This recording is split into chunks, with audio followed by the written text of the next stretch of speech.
The COVID pandemic has shown us how vitally important it is to produce vaccines and medicines as quickly as possible. But what exactly are drugs and medicines, and how do they work? Let's start with the bad guys, the viruses. They have many shapes and sizes. Their genetic material is enclosed in a shell made of proteins.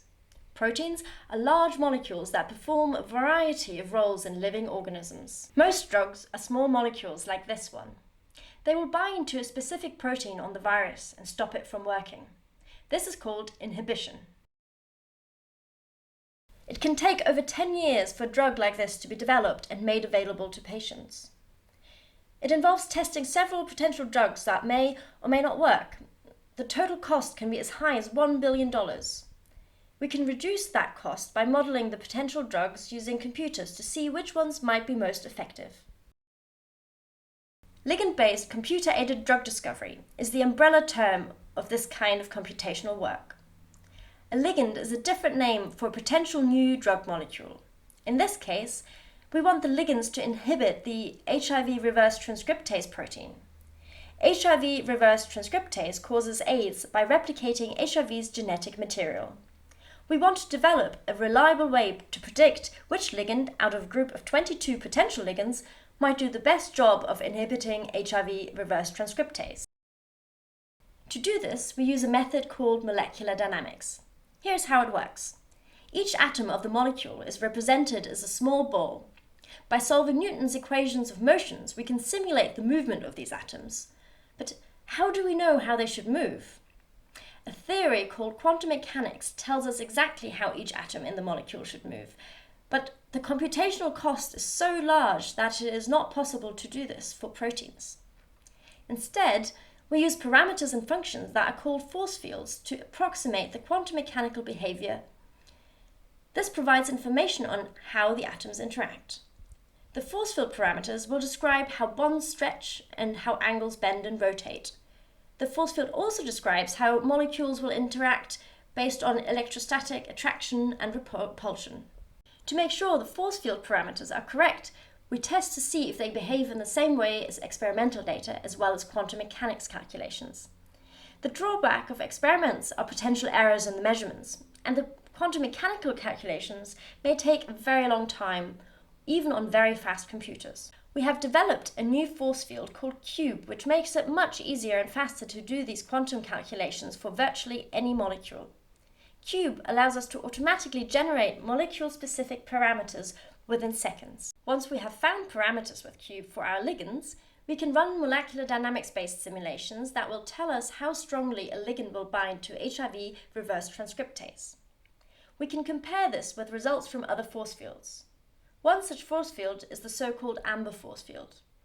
Both force fields can also be compared to experimental measurements. So far, QuBe is doing as well as amber when compared to the experimental data.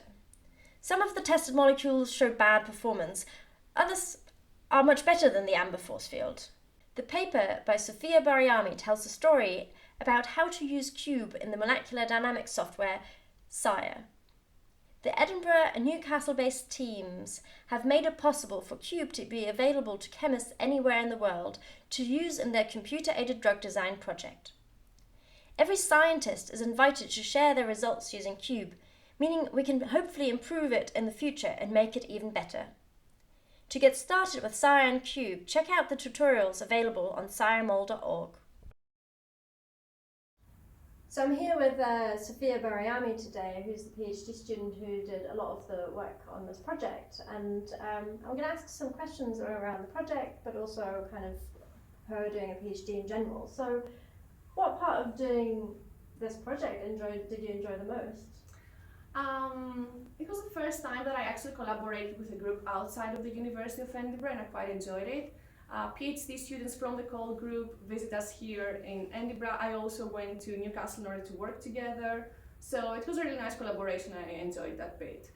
As for the project itself, I really like how QuBe and SIRE are making biomolecular simulations really easy to do and accessible to a wider audience.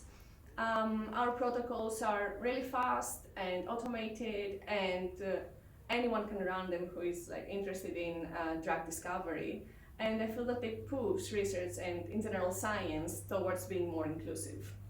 That sounds absolutely fantastic. And obviously we've seen that QuBe performs quite well for some molecules. I suppose, what does the future look like for QuBe? Yeah, indeed. It performs well for some of the molecules. There's always room for improvement though, right? However, our results are being shared openly, and that means that there's like a hugely cooperative endeavor with people from all over the world working together. QuBe already supports some new features, some really cool features, I would say, that I have not been tested with Sire yet, and hopefully they will improve our results. And in the future, I feel like QuBe is going to be used widely, and it will help move science forwards. That sounds absolutely fantastic. So you're coming to the end of a 4-year PhD now. I suppose my question is, what part of doing a PhD did you enjoy the most, really? I think there are several things that I enjoyed, but if I had to choose one, that would be going to conferences and summer schools.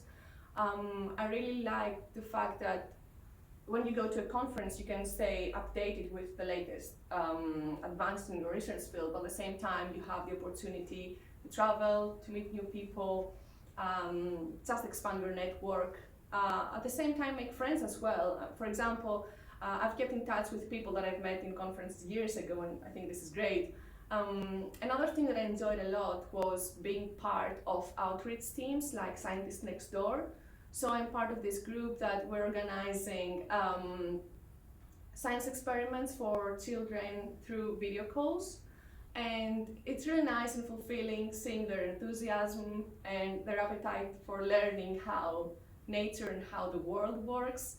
And it gives you a very nice feeling of being, let's say, the role model of the new scientists. That sounds really inspiring. Thank you so much for sharing your story with us, and yeah, best of luck for your future. Thank you very much.